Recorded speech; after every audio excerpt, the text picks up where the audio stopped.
Sarah answered her own initial question, can blind people really take pictures, with a strong affirmative. Starting with an accidental selfie, while her instructor was describing the environment, Sarah was excited to have captured her own image in that first photo. From there, she and her instructor started searching for reflective surfaces, and particularly the glass on vehicles for creative selfies. She found the process fascinating and a brand new experience. Having been born blind, Sarah had surreal images in her mind's eye that she feels were mirrored by the photos she shot when she heard them described to her. The workshop proved to her that even blind people can enjoy photography, which she describes as making the impossible possible. The series Selfie is a set of 2 landscape images in colour and A3 size. The artist has taken self-portraits of her reflection on glass in different places. In the first photo, Sarah's reflection is captured on both the body of a car and its glass windows, with the image being split horizontally, the bottom third being the silver grey of the metal and the top 2/3 the glass windows. The line between them, the stainless steel window frame, appears somewhat curved. In the reflection on the car door, the middle of the artist's body is shown, wearing a blue and white camouflage skirt, a white and purple striped top, and an unzipped orange-red windproof jacket. In the glass of the car window above, we see her reflection as clearly as if it were a mirror. Sarah has short, thick black hair, and her eyes are closed. Although she's wearing a green face mask, it looks as though she's smiling. She holds a black digital camera in both hands at chest level. The street behind her is also clearly visible, with a number of buildings. To the left is a Chinese medicine shop, with products stacked on the counter at waist height and a floor-to-ceiling cabinet on the far left with multiple drawers. The shop is lit with fluorescent strip lights. In the centre, behind the photographer, is the entrance to a residential building, with a stainless steel gate and, above it, in gold lettering on a black background, the name of the building in Chinese, the 4 characters reversed in mirror image. To the right is a doctor's clinic, with 2 wooden chairs lined up against the window, which has several health education posters stuck on it.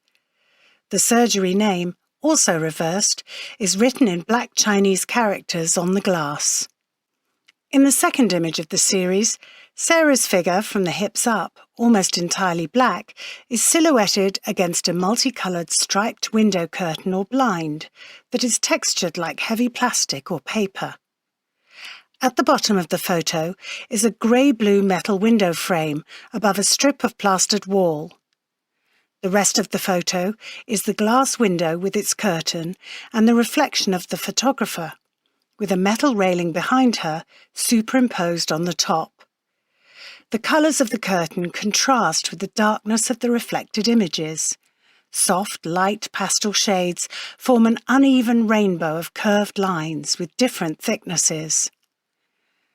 Strong sunlight from behind the photographer highlights the wrinkles in the fabric and the torn edging at the bottom. Even though the character is backlit, we can still vaguely discern her short hair, orange jacket, and hands clasping the camera.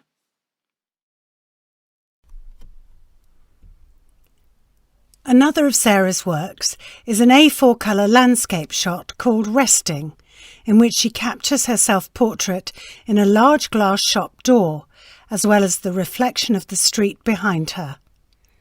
On the right-hand side of the photo is the black door frame and a white plastered wall beside it.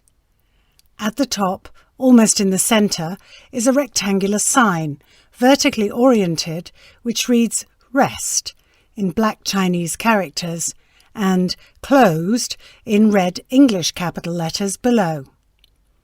On the upper left-hand side, there is a small square sign which reads Caution, Step Down in both English and Chinese, with a pen and ink drawing of a figure walking downstairs.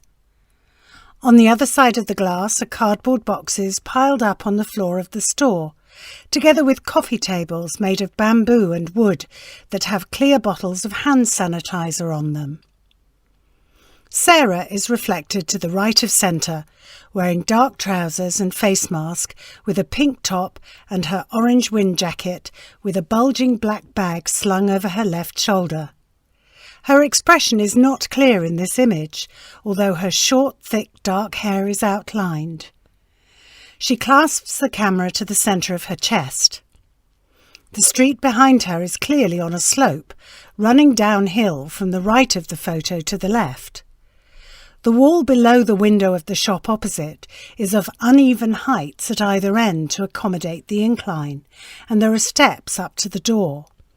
It is an antique shop, and to the right of it there is a traditional barber shop pole with rotating red, white and blue stripes. In front of the pole are two women, the one on the left with a ponytail, blue jacket and pink rucksack, while the one on the right wears an orange jacket and appears to be taking photos herself. Take a good rest and take pictures with friends. Was that Sarah's expectation when she took this photo? Sarah's colour photograph, Need to Eat Even During the Epidemic, is an A4 landscape self-portrait showing a reflection on a floor-to-ceiling glass pane in front of a church door. The full extent of the work is captured on a single pane of floor-to-ceiling glass, behind which is a greyish-brown rolling shutter. This is composed of multiple horizontal strips, each about 5 centimetres thick. On the upper right-hand side of the glass is attached a clear plastic folder containing an A4-size church announcement in Chinese. The red lettering on the white background states the message of the Kowloon Lingliang Church: Need to Eat, Even During the Pandemic, Grassroots Life Support Scheme. The photographer is in the centre of the image, with light coming from the back and left-hand side, backlighting 80% of her body. With the lighting, together with the stripes and texture of the shutters, Sarah's reflection is a little unclear, although her short hair, green mask, orange jacket and blue camouflage skirt are discernible.